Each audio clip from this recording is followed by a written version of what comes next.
A $90 million harbor contract died on a white linen table because Maren Whitlock, a large plus-size waitress everyone had just mocked for taking up too much room, answered Roman Calder's one question better than his lawyers, bodyguards, and blood-paid advisors. 3 minutes earlier, Evelyn Pierce had ripped the old brass name tag from Maren's black uniform and held it between two manicured fingers like something dirty. A woman your size should know when to stand behind a column, Evelyn said, smiling for the donors, city lawyers, casino brokers, and armed men pretending not to listen. Powerful men should not have to look around to help. The room did what expensive rooms always did when a poor woman was humiliated. It went silent in a way that protected the cruel and punished the wounded. Maren stood beneath the crystal lights of the Gilded Heron, her body large, soft, heavy, and impossible to erase, every stair measuring her waist, her hips, her broad shoulders, her flushed face. She felt all of it, but she did not fold herself smaller. She bent only to catch the brass name tag before it struck the marble, and in that low, steady movement, she noticed two things no one else was watching: black sealing wax tucked beneath Evelyn's thumbnail, and the red leather contract on table 7 open to a page where one word looked wrong. Roman Calder did not notice the wax. He noticed Maren noticing it. That was worse. Roman sat at the center of the supper club like the final signature on a death warrant, dark suit cut with quiet violence, onyx ring resting beside a fountain pen worth more than Maren made in 2 months. Behind him stood 2 bodyguards with the stillness of locked vaults. Around him, men who owned judges, docks, zoning boards, and casino cages laughed too softly and drank too carefully. He had come assigned the Harbor Renewal Trust, a clean name for a dirty transfer of Atlantic City's eastern port, and Evelyn Pierce had wrapped the whole thing in charity speeches, champagne towers, and gold-lettered invitations.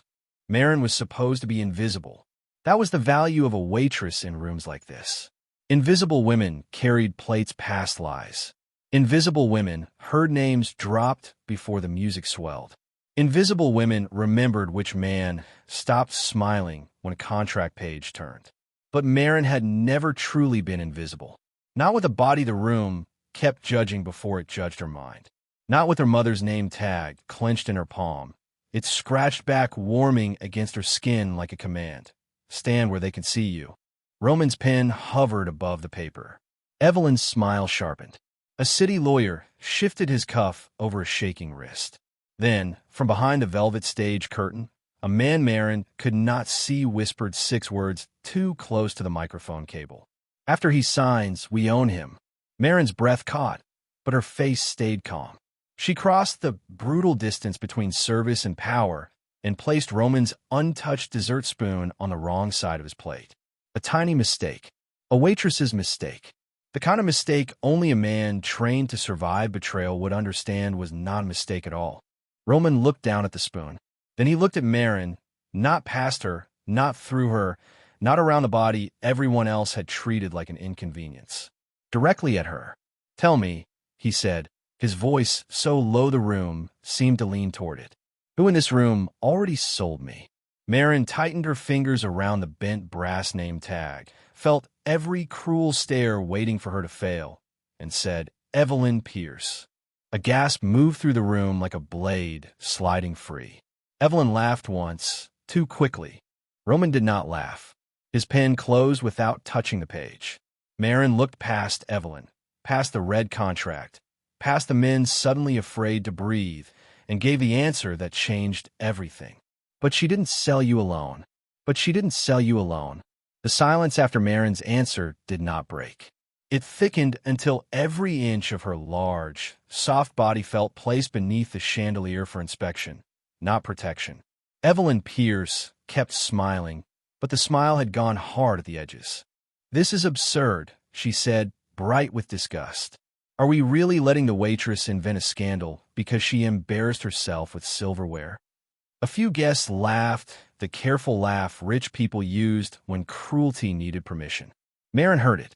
She had heard that sound all her life. Too large to be elegant, too poor to be credible, too visible to be comfortable, yet somehow still too low to matter. Her black uniform pulled tight, across her hips from the long shift. Her feet ached inside polished shoes that had stopped forgiving her hours ago. Her cheeks still burned from the way Evelyn had held her mother's brass name tag like trash. But Marin did not lower her eyes. She closed her hand around the bent metal until its edge bit into her palm, and the pain steadied her. That name tag had once belonged to her mother, a hotel maid accused of stealing a diamond bracelet from a family rich enough to make truth optional. Marin had been 17 then, standing behind a service cart, listening while adults in silk decided a maid did not need evidence against her. They only needed her to be poor enough to blame. After that, Marin taught herself to remember what powerful people forgot they had said. Drink orders, table numbers, pauses, accents, the tiny changes in a voice when a lie found its footing. She had studied court stenography at night until rent and grief swallowed the tuition, but the discipline stayed inside her like a locked drawer. Words stayed, sounds stayed, and tonight, the room had been careless because it thought she was only a body carrying plates. Miss Whitlock, Roman said. It was the first time he used her name. Not waitress, not girl, not help. Her name. The sound changed the air more than any apology could have. Evelyn noticed it too, and her jaw tightened. She's staff, Evelyn snapped. She does not belong in this discussion. Marin looked toward the crystal column where Evelyn had tried to hide her. You told me to stand there because I was ruining the photographs, she said quietly. But from that column, sound carries from the stage curtain, the service arch, and table 7. Evelyn's eyes narrowed. Convenient. Marin shook her head. Old buildings do that. The answer was not sharp. It was worse. It was calm. Roman's onyx ring tapped once against the linen. Marin did not touch the red leather contract. She only looked at it. I heard a man behind the curtains say, after he signs, we own him. I don't know his face. I know his rhythm. 3 short words, a pause, then 2 softer ones. And when he said the last 2 words, the lawyer with gray cufflinks moved his mouth before the sound reached this side of the room. The city lawyer went pale, so quickly, even the champagne in his hand trembled. Evelyn turned toward him too fast, then caught herself. It was a small mistake. Marin saw it. Roman saw Marin see it. The room had not decided to respect her yet, but it had begun to fear what she could remember. Roman slowly set his pen beside the unsigned contract and turned his hand palm up, not like a gentleman offering comfort, but like a king summoning evidence. Show me, he said. Marin stepped toward table 7 with her mother's name tag clenched in her fist. Evelyn moved at once, catching Marin's wrist before she could reach the contract, her red nails pressing into the soft skin beneath the brass. Careful, Evelyn whispered, still smiling for the room. Girls like you get ruined when they forget their place. Roman's bodyguards went still. Roman did not move at all. He only watched Marin's face, as if waiting to see whether the woman everyone had tried to hide would finally step fully into view. Roman's stillness became the room's new law. Evelyn's red nails remained around Marin's wrist for 1 second too long, pressing into the soft pale skin beneath the brass name tag, and every person in the Gilded Heron seemed to wait for the poor waitress to do what poor women were trained to do. Apologize. Shrink. Pretend the pain was smaller than the woman causing it. Marin did none of those things. She stood large and steady beneath the chandeliers, her black uniform tight from a double shift, her body impossible to erase no matter how badly Evelyn wanted her hidden behind crystal and gold. Then Roman Calder looked at Evelyn's hand. He did not raise his voice. He did not lean forward. He simply said, enough. Evelyn let go. Not because she respected Marin, because every person in Atlantic City understood the danger of making Roman Calder repeat himself. The city lawyer with the gray cufflinks lowered his eyes. Even Evelyn's private security man shifted back half a step, remembering too late that his paycheck did not outrank a Calder warning. Marin drew her wrist to her side, the red marks burning, and closed her fingers tighter around her mother's name tag. Roman noticed the marks. His expression did not soften, but his attention sharpened until the whole room felt cut by it. That was his real power. Other men performed danger with shouting, guns, and vulgar threats. Roman Calder performed it by making silence obey him.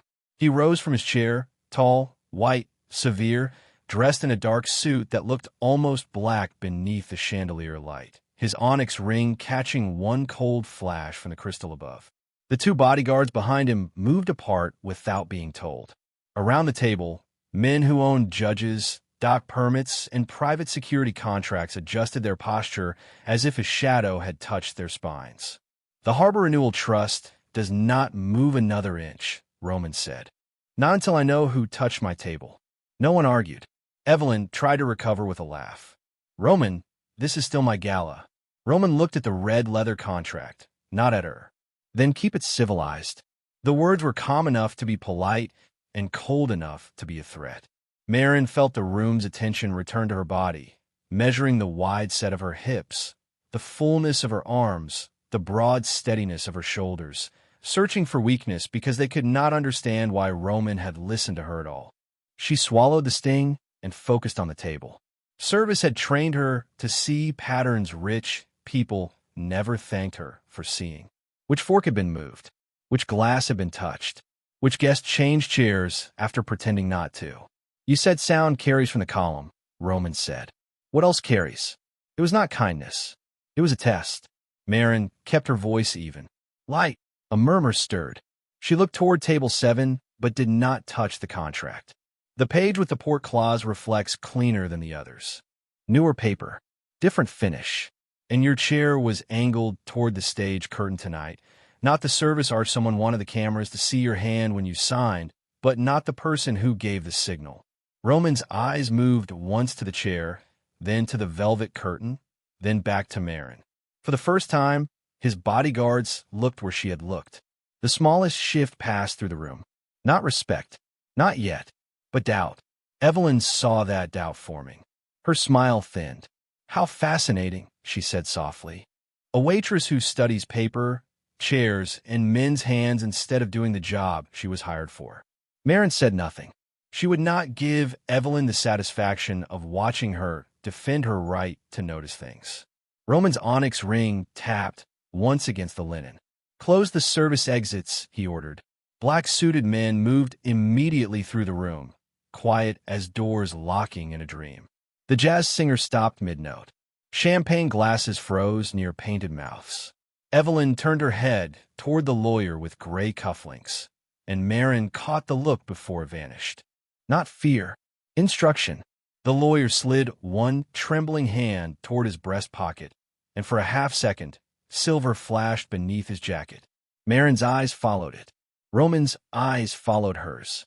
Then Evelyn spoke loud enough for the whole room to hear. "Before Mr. Calder lets the help rewrite a $90 million agreement, perhaps someone should ask why Marin Whitlock was standing close enough to steal from his table.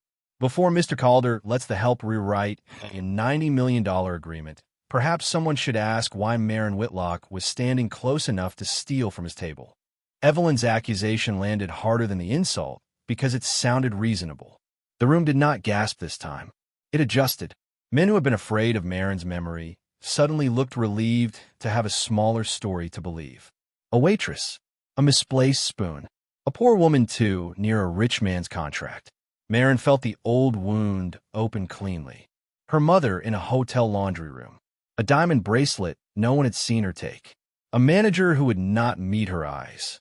A family with enough money to make a lie sound official. Evelyn knew exactly where to put the knife. "Check her apron," Evelyn said, her voice smooth now, almost sorrowful. "Check her pockets. Check that little tag she keeps clutching like a holy relic. Staff like her get sentimental when they think no one is watching." A few faces turned toward Marin's closed fist. Her mother's brass name tag suddenly felt exposed, small and breakable. Roman said nothing. His silence was not mercy. It was a pressure chamber, and Marin could feel everyone waiting to see whether she would crack inside it. One of Evelyn's security men stepped forward, broad hand extended. "Miss Whitlock," he said, not politely, "open your hand." Marin looked at the hand, then at Evelyn. The heiress smiled with her teeth. "Unless you have something to hide." Heat rose behind Marin's eyes, but she refused to let tears become the room's entertainment. Slowly, She opened her fingers. The bent brass name tag lay in her palm, scratched and old, the engraved letters softened by years of work. Evelyn leaned closer.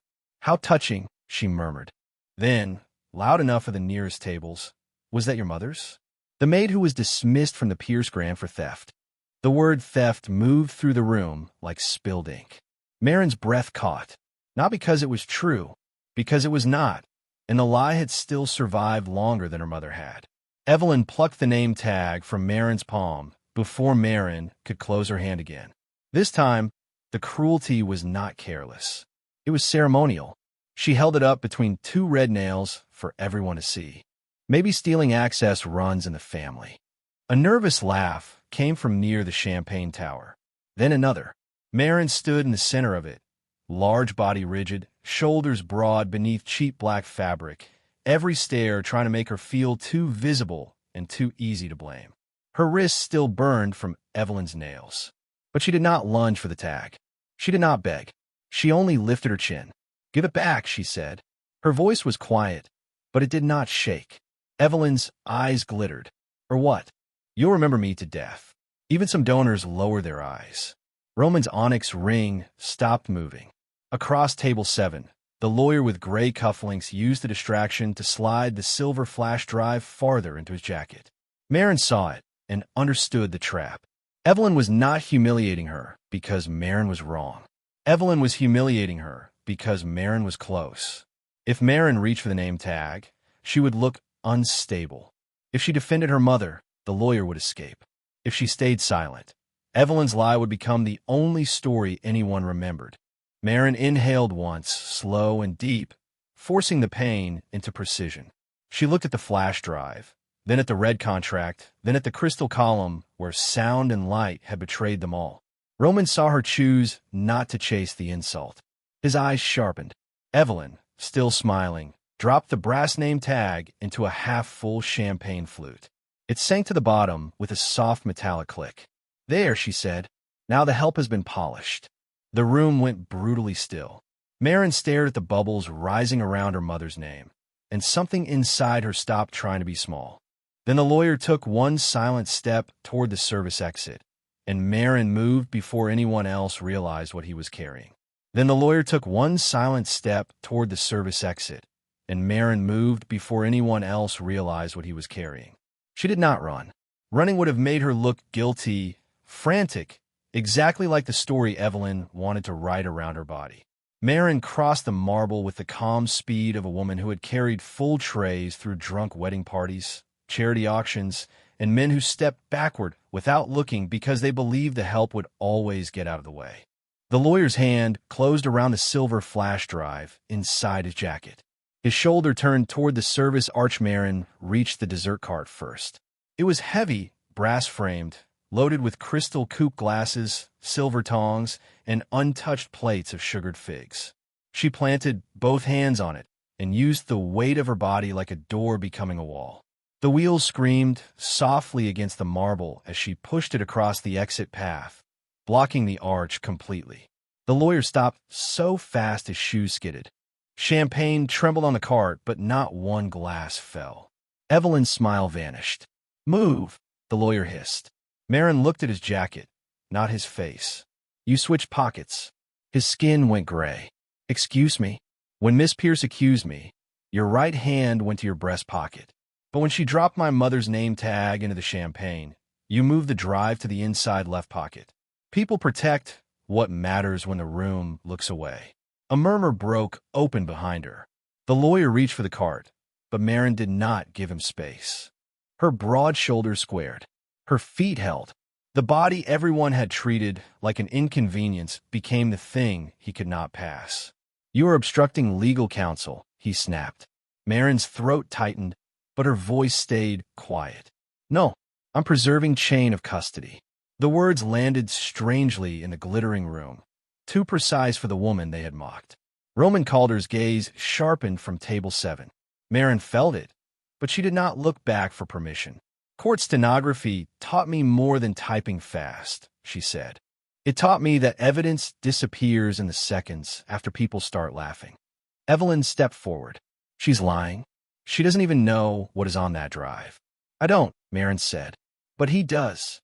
She tilted her chin toward the lawyer's trembling left side, and he mouthed the last two words of the whisper before the man behind the curtain said them. He knew the line because he helped write it. The lawyer lunged at the dessert cart, trying to shove it aside with the arrogance of a man and used to anything soft refusing him. Marin absorbed the impact through her hips and legs. The cart jerked, but she held it. For the first time that night, the cruel whispers died completely. Her size no longer looked like something the room could laugh at. It looked like gravity. It looked like survival. It looked like the reason the evidence did not leave. Roman lifted one hand. His bodyguards moved instantly, closing around the lawyer before the man could try again. One of them pulled the silver drive from the inside left pocket, exactly where Marin had said it would be. Evelyn's face drained of color, then flooded back with rage. Roman did not look at the drive first. He looked at Marin, standing behind the cart with her wrist marked red, her mother's name tag sinking in champagne behind her, and her chin still lifted. You knew he would run, he said. It was not a question. Marin finally turned toward him. No, she answered, breathing hard but steady. I knew Miss Pierce wanted everyone watching me instead of him. The silence changed again. This time, it did not belong to Evelyn. Roman's onyx ring tapped once against the table. Bring me the drive, he ordered. Then his eyes returned to Marin, colder, darker, and more interested than before. And bring Miss Whitlock her name tag. The order did not land like kindness. It landed like jurisdiction. One of Roman Calder's bodyguards stepped to the champagne flute, lifted Marin's mother's brass name tag from the bubbles with 2 fingers, and set on a folded white napkin as if it had become evidence in a trial no court would ever see. Evelyn's face twisted with outrage, but she said nothing. Not while the silver flash drive sat in another bodyguard's glove palm. Not while the red leather contract remained unsigned. Not while Roman watched Marin instead of the men who had cost him $90 million in a single breath. The bodyguard brought the name tag to her. It was wet, scratched, and faintly sticky with champagne, the old engraved letters catching the chandelier light. Marin reached for it, but Roman spoke before she touched it. Stop. Her hand froze. Roman's gaze moved from the tag to the drive. If I give that back to you, he said quietly, what happens next? It was not a sentimental question. It was a test with teeth. A softer man might have asked if she was all right. Roman Calder asked whether she knew how evidence could be ruined. Marin drew a careful breath, aware that every person who had laughed at her was now listening as if her answer might decide who left the building alive. No one should touch either item barehanded, she said. The tag has her prints from when she took it from me. The flute may have lipstick or residue, and the drive should not go into any computer connected to a network. A low murmur spread and died. The lawyer looked sick. Evelyn snapped. How impressive for a girl who refills water. Marin did not look at her. I know desperate people hide things badly when they think the person watching them is beneath them. Roman's onyx ring tapped once. The sound made Evelyn's mouth close. He turned to the nearest guard. Offline reader. No Waitress. Camera on the table. Everyone sees what opens. Only then did Roman pick up the folded napkin with the name tag resting on it. He did not hand it to Marin like a gift. He placed it on the linen beside her, close enough for her to claim, far enough that no one could say he had staged what came next. Protection without softness. Respect without mercy. Marin understood the difference, and something in her chest hurt because of it. Why didn't you say something sooner? Roman asked. The question cut deeper than the others because it sounded almost like accusation. Marin finally met his eyes. Because rooms like this do not punish the first liar, she said. They punish the lowest person who notices the lie. The words settled over the supper club with brutal accuracy. A waiter near the service arch lowered his eyes. Even one of Roman's bodyguards glanced at Marin with a new kind of stillness. Not pity, not admiration, but recalculation. Roman leaned back slightly, studying her as if the waitress everyone wanted hidden had become the only clear line in a room full of smoke. And if I told you to forget what you heard? He asked. Marin's fingers closed around the damp brass tag. Then I would know you were choosing comfort over survival. For the first time, something almost like approval moved through Roman Calder's face. It vanished before anyone could name it. The offline reader arrived in a black case. The bodyguard inserted the silver drive while another filmed the screen. No one breathed. A folder opened, then another. Contract drafts, seating revisions, payment ledgers, and finally, a file name appeared that made Marin's blood go cold. Whitlock Access Federal Contact. Evelyn whispered, "That's not mine." Too fast. Too frightened. Roman did not look at her.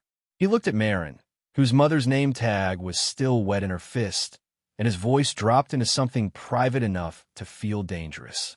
"Miss Whitlock," he said, "someone planned to make you the informant before you ever picked up a tray tonight." The room tilted around her. Then Roman turned to his men. "No one lets her leave alone. No one lets her leave alone." The order moved through the Gilded Heron faster than panic. Doors locked. Bodyguards turned. Donors who had spent the evening pretending Roman Calder was only a businessman suddenly remembered not to stand between a mafia boss and the woman his enemies had marked for disposal. Marin's fingers tightened around her damp brass name tag. "I have a coat in the staff room," she said, because it was the only ordinary sentence her mind could find. Roman looked at her for one long second. "You have a federal contact file with your name on it in a drive carried by my lawyer," he said. "Your coat can wait." Two bodyguards moved toward her. Marin stepped back before they touched her. Not far, just enough to make every man in the room understand she was not a package being collected. Roman noticed. He lifted two fingers, and the guard stopped instantly. "I can walk," she said. Her voice did not shake. Roman's eyes moved to the red marks Evelyn had left on her wrist, then back to her face. "Then walk beside me." Evelyn made a sharp sound, half laugh, half disbelief. "Roman, you cannot seriously be bringing her into security." Roman did not turn around. "I could bring a bomb into security if it is ticking under my table."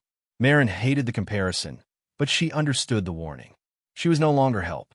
She was danger, evidence, leverage, and target all at once. Roman led her through the velvet stage curtain into a private corridor paneled with smoked mirrors and black lacquer. Behind them, whispers rose and died as soon as Calder men looked back.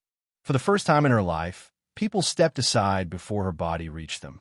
Not because they were mocking the space she took, because Roman Calder had made that space untouchable. The security room behind the private casino was narrow, all monitors, locked cabinets, green bankers' lamps, and men with guns. Marin stood near the door until Roman dragged his own leather chair back with one hand. "Seat." She looked at the chair, then at him. "Do not order me like staff if you brought me here, because I'm not just staff." One of the guards inhaled too sharply. Roman's gaze darkened. For a heartbeat, the old world waited for him to punish her tone. Instead, he said fair. He turned the chair toward her. "Sit because you have been standing for 12 hours, and I need your memory sharper than your pride." Marin hated that the line almost worked. She sat with exhausted dignity, not apology. Roman placed the red leather contract on the table and set the brass name tag beside it on a clean cloth. "Tell me what you need." The question changed the room. Men who would not have let her refill their bourbon without checking the glass now waited for her instructions. Marin looked at the monitor wall, then at the seating chart pinned beside the server station feed. "Camera 12, the stage curtain. Rewind to when Evelyn moved me behind the column. Mute everything except the floor mic near table 7. The technician looked at Roman for permission. Roman did not look at him. "You heard her." On the screen, Evelyn appeared in silver, smiling too brightly as she touched the city lawyer's sleeve. Marin leaned forward. Pause. Her wide shoulders filled the room, no longer something to hide from cameras, but the reason everyone was looking at the right one. She pointed to the corner of the monitor. "That man in the service jacket isn't staff. His tray is empty, but his left hand never leaves the pocket seam." Roman bent closer over her shoulder, close enough for Marin to catch the clean scent of expensive soap, gunmetal, and cold air. "Can you identify him?" Marin did not turn toward him. Boundaries mattered more when a man like him stood near enough to become gravity. "Not yet," she said, "but I can tell you he's waiting for a signal." At that exact moment, Roman's phone lit on the table with a message from an unknown number. The screen showed a photo of Marin leaving her apartment that morning, followed by 6 words: "Hand over the waitress before midnight. Hand over the waitress before midnight." The words glowed on Roman Calder's phone like a death sentence written in cheap light. For 1 second, no one in the security room moved. Then every monitor, hallway feed, and mirrored corridor of the Gilded Heron seemed to become a possible mouth waiting to swallow Marin whole. Roman picked up the phone, read the message once, and set it down with terrifying care. "Trace it," he said. The technician's hands flew over the keyboard. Marin stared at the photo of herself leaving her apartment that morning. Her gray coat, her canvas work bag, her hair still damp because the boiler in her building had failed again. That was the detail that made fear real. Someone had watched her before she ever entered the gala. "They did not start tonight," Marin said. Roman turned to her. "Explain." She pointed to the frozen service feed. The man in the jacket was inside before the contract folder came out. He was waiting for the moment everyone looked at me. The technician pulled up camera 12. The fake waiter appeared near the curtain, tray empty, left hand fixed near his pocket seam. Marin leaned closer, her large body filling the narrow space between Roman and the monitor, no longer apologizing for the room she needed to think. "His shoes are wrong," she said. "Staff shoes have rubber soles. His are polished leather. And he keeps standing where the floor mic can catch table 7, but not his own voice." Roman's eyes sharpened. "Find him." The technician switched feeds. Then the lights over the private casino flickered once. Every screen blinked. "They're wiping cameras," he said. Roman's bodyguards reached for their weapons. Marin reached for the seating chart. "No, not all of them. Casino compliance runs on a separate loop. If he crossed through the money corridor, that camera has him." The technician hesitated, looking at Roman. Roman did not look away from Marin. "Do it." The feed changed to a grainy angle over the cashier cage. There he was, no tray now, carrying a black folder under his jacket. Behind him, Evelyn Pierce appeared for 3 seconds, face bare of her gala smile, speaking into a slim gold phone. On the edge of the frame stood Silas Wynn, the rival broker whose name had never appeared on the guest list. Marin's breath caught. "He was never outside," she whispered. "He was here as her guest." A crash sounded beyond the security room. The door handle jerked hard.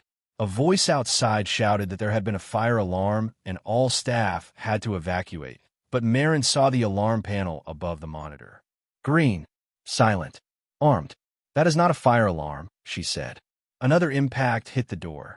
Roman moved in front of Marin, but she stepped to the side before he could cover her completely. "If they take this room, they take the drive, the contract, and the footage." Her eyes went to the heavy rolling evidence cabinet against the wall. 2 guards reached for it, but the wheels jammed on the carpet strip. Marin pushed between them, planted her feet, and drove her full weight into the steel. Pain shot through her knees, but the cabinet moved. Slowly, brutally. Her body, the body Evelyn had tried to hide behind a column, became the barricade that sealed the door. The next hit slammed into steel instead of wood. The whole room shook. Marin did not. Roman looked at her with something too fierce to be gratitude. "You keep saving my evidence," he said. Marin breathed hard, one hand pressed to the cabinet, the other clutching her mother's damp name tag. "No," she said. "I'm saving my mother's name." On screen, Evelyn's gold phone flashed under the casino light, its Pierce Grand crest reflected beside the black folder in Silas Wynn's hand. The old accusation and tonight's trap snapped together in Marin's mind. "Roman," she said, her voice changing. "The same hotel that ruined my mother staged this." Roman turned to his men, eyes black with decision. "Open the main ballroom feed," he ordered. "Put it on every screen in the gala." Evelyn's face appeared above the supper club in 12 mirrored monitors, caught beside Silas Wynn with the black folder and the gold phone still in her hand. The ballroom below went silent all at once. Marin looked at the frozen image, then at the red contract, then at the name tag in her palm, and understood the final proof was not hidden in the drive. It was sitting in Evelyn Pierce's hand on camera, waiting for the whole city to see. Evelyn Pierce's face filled the mirrored monitors above the gilded heron, her silver gown glittering beside Silas Wynn, while the black folder sat under his arm and the slim gold phone shone in her hand. For one perfect second, the ballroom forgot how to lie. Champagne glasses froze halfway to painted mouths. City lawyers stopped blinking. Donors who had laughed at Marin Whitlock an hour earlier now stared upward as the woman they trusted to host their charity gala stood beside the rival broker who was never supposed to be inside the building. Roman Calder stepped back from the security room door, letting his men hold the barricade, and looked at Marin. "Finish it," he said. Not softly, not romantically, publicly, like the truth belonged to her before it belonged to him. Marin walked back into the ballroom with Roman's bodyguards around her, not carrying her like a victim, but clearing space the way men cleared space for power. Every eye landed on her large, soft body again, on the black uniform tight from 12 hours of work, on the red marks around her wrist, on the woman Evelyn had tried to shame behind a crystal column. But this time, Marin did not feel too visible. She felt undeniable. Roman placed the red leather contract on table 7. The silver flash drive sat beside it. The ballroom feed still showed Evelyn frozen above them with the gold phone in her hand. Marin looked at the city lawyer with gray cufflinks, then at the hotel board members near the champagne tower. The contract page was replaced after handling, she said. The seating chart was altered to put Mr. Calder facing the cameras. The drive carried drafts, payment ledgers, and a file naming me as a federal contact before I ever touched this table. Evelyn's laugh came out thin. She is inventing this because she wants attention. Marin turned toward her.